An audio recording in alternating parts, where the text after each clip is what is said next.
Hey there, elites, how's it going? It's me, your guy Wattles, and would you take a look at the calendar? It is yet again Wednesday. We have done it, which means it's time for another Snapshot Showcase video. This morning, on Wednesday, April 22nd, 2020, the 20W17A Snapshot released. This snapshot is actually a smaller snapshot. We're going to talk about what that may mean in today's video, and of course, as always, as usual, we will be breaking down everything new and everything that has been changed in this snapshot.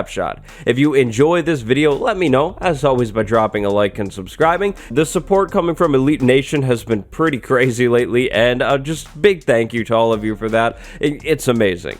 But with that being said, I think it's time that we slide into today's snapshot.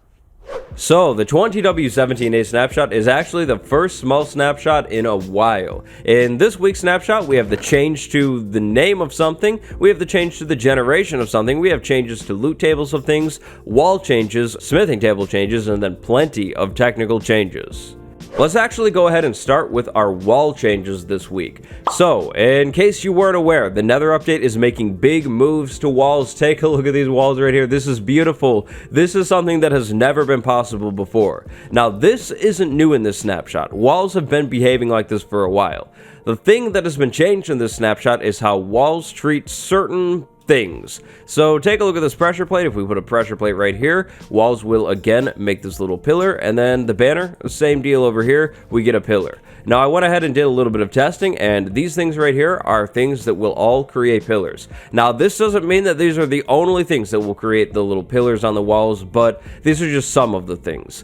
These things over here will not create pillars. Interestingly, if we were to place a block right above a wall, a pillar will not be formed. Would you take a look at that? That is that new wall behavior right there. It's beautiful. I love this mechanic. Walls are actually going to be usable in 1.16, which is huge. This is it's just amazing. Take a look at the brand new Soul Lantern and Soul Torch. That's right, two brand new things. Okay, wait, these aren't actually new. We just have a new name. The names now flow a whole lot better, which is good. Previously, the lantern was called the Soul Fire Lantern. Now it's just the Soul Lantern. Soul Fire Torch, it gets converted over to the Soul Torch. It flows so much better, which is great for somebody like me who already struggles when talking.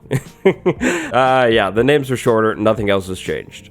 Maybe the biggest change in this snapshot can actually be found not inside of a game, but inside of the Create New World menu. So, take a look at the Create New World menu. Right off the bat, you can notice a few different things. The difficulty toggle was never on this menu before. You can now set your game's difficulty, your world's difficulty, before actually diving in. So if you want that true hard difficulty experience, no beginning on normal, well, you can set it right here. The really cool change is this toggle right here, game rules. Now this is going to be a little bit more useful for some sort of customized survival or just creative mode, but you can actually scroll through this menu and change your game rules without the need of a command, which is amazing. Look at this. If you don't like raids, you just turn them off right here. Raids are never going to be a thing. We can change the entity cramming amount right here. This is so much easier to use than the commands. Now, as somebody who understands the commands, not a big deal. It's just kind of a nice quality of life change, but if you've always been confused by commands, then this menu is going to be the menu for you. If you don't want to drown, you can go ahead and turn this one off. If you want regen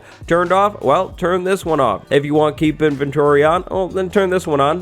Yeah, they're all pretty self-explanatory. Scroll through this menu, check it out. It's amazing. Like I've been saying with some of the other changes in the Nether update so far, why wasn't this a thing before? This is really big. So if you're trying to check this out for yourself, create a new world, then go into the game rules toggle right there, and boom, you'll be able to find it. Everything else looks to be exactly the same.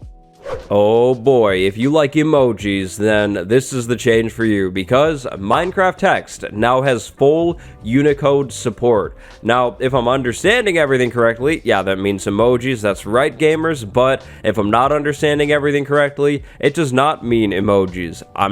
Honestly, I'm not too sure. I couldn't paste like the fire emoji here. That's what I was thinking about doing. So you'll have to just settle for these other UNICODE symbols. Noise.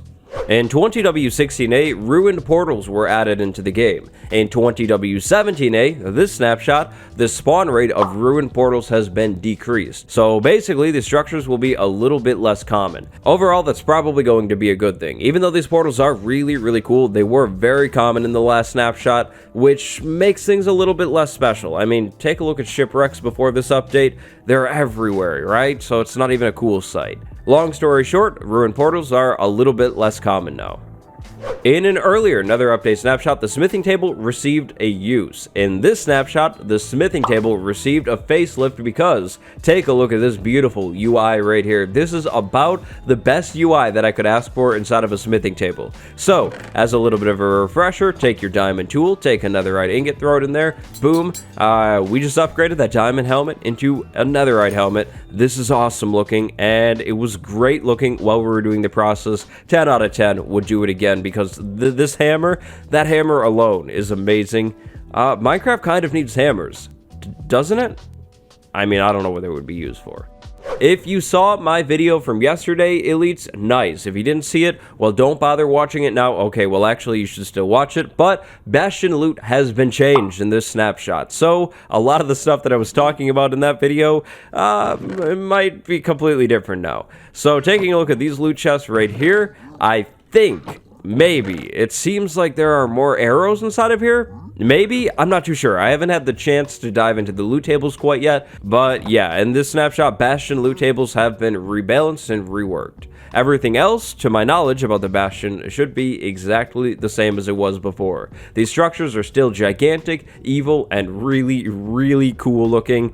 Oh man, I really want to turn one of these into a survival base. That would be amazing. Another menu change coming up next. If you have 0 worlds and you press single player, you'll be taken to the create a world screen. I'm not going to delete all my worlds so I can show you guys that. You're just going to have to trust me.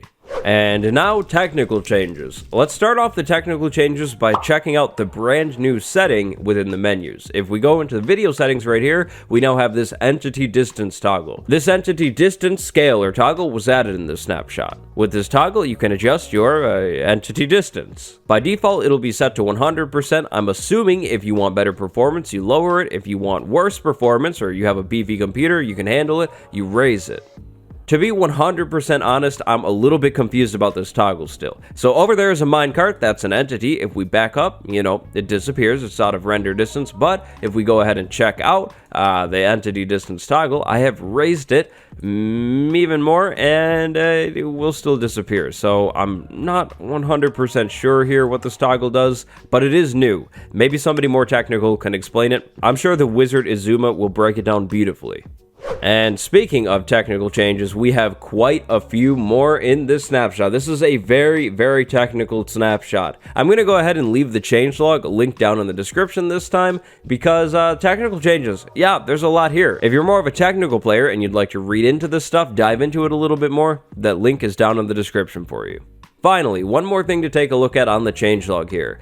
That thing is within the second chunk of text. This link right here. That link takes us to a quick Nether update survey. Elites, it is your mission to complete this survey. It's pretty straightforward. Basically, rate the features. What do you think about them? The Soul Sand Valley. Do you hate it? Then vote that you hate it. Do you love it? Then vote that you love it. It's pretty straightforward.